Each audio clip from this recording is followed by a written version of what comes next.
સક્ષમ નેતૃત્વની ઓળખ શું? એક એવું નેતૃત્વ કે જે પોતાના નાગરિકો માટે તેમના આરોગ્ય શિક્ષણની શ્રેષ્ઠ વ્યવસ્થા માટે બનતા બધા જ પ્રયત્નો કરે, ન માત્ર સાંસદ બજેટમાંથી પણ તેના સિવાય શક્ય તમામ રિસોર્સિસનો ઉપયોગ કરી નાગરિકોને વધુમાં વધુ લાભ અપાવે.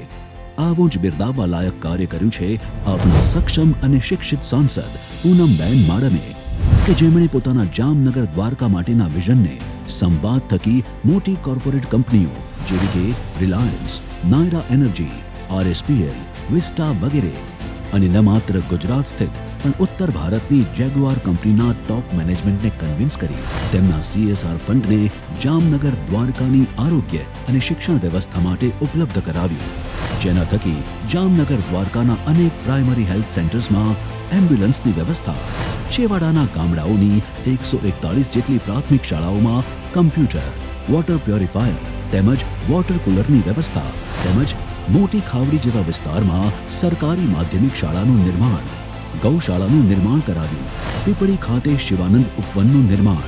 આ ઉપરાંત દિવ્યાંગો માટે સોશિયલ જસ્ટિસ ડિપાર્ટમેન્ટના સહયોગથી જરૂરી સાધન સહાય કરી.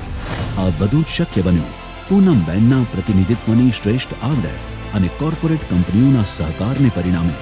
માટે જ હાલારનો છે હુંકાર. પૂનમબેન ફરી એકવાર